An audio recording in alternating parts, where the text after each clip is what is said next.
নমস্কাৰ প্ৰথমে আপোনালোক সকলোকে মোৰ ইউটিউব চেনেলত স্বাগতম জনাই আৰম্ভ কৰিব লৈছোঁ দিনটোৰ কেইবাটাও গুৰুত্বপূৰ্ণ খবৰ। আজি হৈছে 24 ডিচেম্বৰ দিন বুধবাৰ আৰু এনেবোৰ গুৰুত্বপূৰ্ণ খবৰসমূহ নিতৌ চাবলৈ চেনেলটো ছাবস্ক্ৰাইব কৰি ভিডিঅ'টোত এটা লাইক কৰি দিব লৈছোঁ আজিৰ প্ৰথমটো গুৰুত্বপূৰ্ণ খবৰ। যিহেতু কাৰ্বি আংলঙত পৰিস্থিতি ভয়ংকৰ হৈছে আৰু এই কাৰ্বি আংলঙৰ এই ভয়ংকৰ পৰিস্থিতিক লৈ মুখ্যমন্ত্ৰী হিমন্ত বিশ্ব শৰ্মাই কৰিছে কেইবাটাও ডাঙৰ মন্তব্য।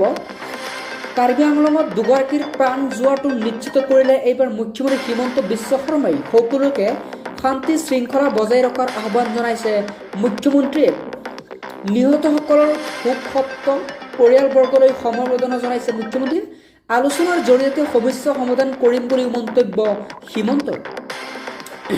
এবাৰে ক্ষতিগ্ৰস্ত হোৱা সকলো পৰিয়ালক সহায়ৰ আশ্বাস দিছে মুখ্যমন্ত্ৰীয়ে। পৰৱৰ্তী খবৰ, আৰক্ষীৰ গুলীত নিহত হৈছে প্ৰতিবাদকাৰী। কাৰ্বি আংলঙৰ যি ভয়ংকৰ পৰিস্থিতি হৈছে, সেই ভয়ংকৰ পৰিস্থিতিত আৰক্ষীৰ গুলীত নিহত হৈছে প্ৰতিবাদকাৰী। যোৱা কেইদিনমান ধৰি আৰক্ষীৰ গুলী চালনা অব্যাহত ৰাখিছে। অধিক অৱনতি ঘটিছে খেৰণীৰ পৰিস্থিতিত।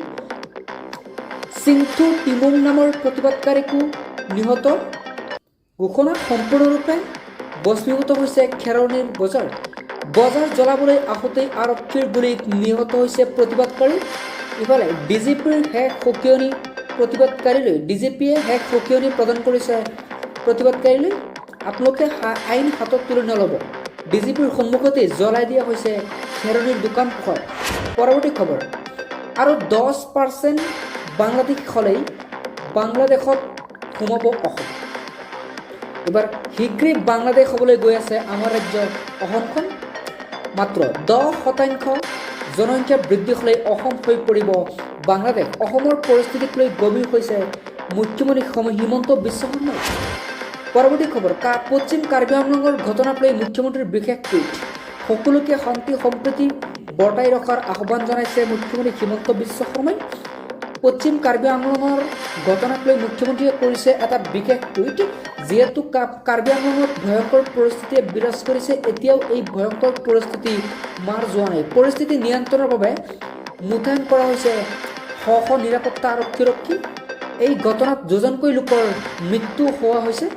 নিহত ব্যক্তিৰ পৰিয়ালৰ প্ৰতি টুইটযোগে সমবেদনা জনাইছে মুখ্যমন্ত্ৰীয়ে। বৰ্তমানে ঘটনাস্থলীত উপস্থিত হৈছে ডিজিপি হৰমিত সিং। তেওঁ উপস্থিত হৈ শান্তি সম্প্ৰীতি বৰ্তাই ৰখাৰ আহ্বান জনাইছে প্ৰতিবাদকাৰীসকলক। 1 ইঞ্চি চৰকাৰী ভূমি বেদখল কৰিবলৈ দিয়া নহ'ব অসমৰ বাংলাদেশী লোকসকলক অথবা সন্দেহজনক নাগৰিক।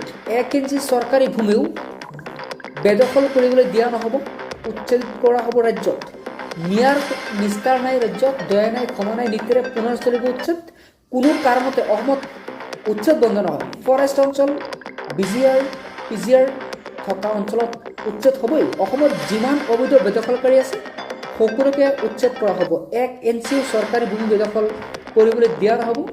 বৰপানীত এইবাৰ পুনৰ চলিব উচ্ছেদ। পৰৱৰ্তী খবৰ, 5জনতকৈ অধিক লোক সমবেত হ'ব নোৱাৰিব পশ্চিম কাৰ্বি আংলঙত। পশ্চিম কাৰ্বি আংলঙৰ খেৰণীত উপস্থিত হৈছে শিক্ষামন্ত্ৰী ডক্টৰ ৰমেশ পেগু। বৰ্তমানো পশ্চিম কাৰ্বি আংলঙৰ খেৰণীত চেপা উত্তেজনা। পশ্চিম কাৰ্বি আংলঙৰ খেৰণীত শিক্ষামন্ত্ৰী ৰমেশ পেগু উপস্থিত হৈ তেওঁ কেইবাটাও মন্তব্য কৰিছে।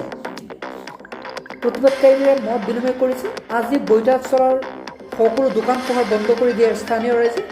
ইফালে পশ্চিম কাৰ্বি আংলঙত কঠোৰ হৈ পৰিছে প্ৰশাসন।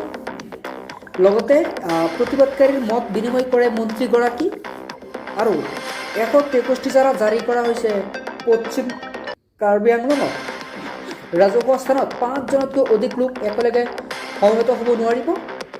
এই সময়ছোৱাত কোনো ধৰণৰ ৰেলী সমদল প্ৰদৰ্শনী হ'ব নোৱাৰিব। এই কেইবাটাও মন্তব্য কৰিছে তেওঁ। কেগৰ প্ৰতিবেদনত চৰকাৰৰ কেলেংকাৰীৰ তথ্য ওলাই পৰিছে। যুৱক যুৱতীৰ নামত 14,450 কোটি টকাৰ অনিয়ম। এবাৰ কেগৰ প্ৰতিবেদনত মোদী চৰকাৰৰ ভয়ংকৰ কেলেংকাৰীৰ তথ্য ওলাই পৰিছে। মোদী কৌশল বিকাশ নামত যিটো আঁচনি আছে সেইটো আত্মসাৎ কৰিছে। 90 লাখ লোকৰ যিটো চৰকাৰী আঁচনি আছে এইটো মাৰি খাইছে। পিএমৰ প্ৰমাণপত্ৰ পোৱাৰ পিছতো 34 লাখ প্ৰাৰ্থীয়ে লাভ কৰা নাই ধন।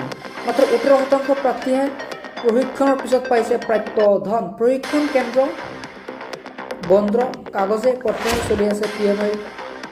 গ্ৰেপ্তাৰ কৰা কোনো লোকেই এতিয়া গ্ৰেপ্তাৰ কৰা নহ'ব। গ্ৰেপ্তাৰ কৰিব ভাবিলেই গ্ৰেপ্তাৰ কৰা নহ'ব। এতিয়াৰ পৰা কাৰণ অবিহনে কোনো লোকক গ্ৰেপ্তাৰ কৰিব নোৱাৰিব আৰক্ষী প্ৰশাসনে। এতিয়াৰ পৰা নিৰ্দেশনা অমান্য কৰি গ্ৰেপ্তাৰ কৰাক লৈ ক্ষুণ্ণ হৈ পৰিছে উচ্চতম ন্যায়ালয়। বিনা কাৰণত কোনো লোকক আৰক্ষীয়ে গ্ৰেপ্তাৰ কৰা কাৰ্য সেয়া হৈ পৰিব অবৈধ। গতিকে কোনো কাৰণ নোহোৱাকৈ গ্ৰেপ্তাৰ কৰাটো অসাংবিধানিক বুলি ঘোষণা কৰিছে উচ্চতম ন্যায়ালয়ে। গ্ৰেপ্তাৰ কৰাৰ পূৰ্বে আৰক্ষীয়ে ক'ব লাগিব গ্ৰেপ্তাৰৰ মূল কাৰণটো। ন্যায়াধীশ এছ উকা, ন্যায়াধীশ NK সিঙৰ বিচাৰপীঠৰ এই ৰায়দান।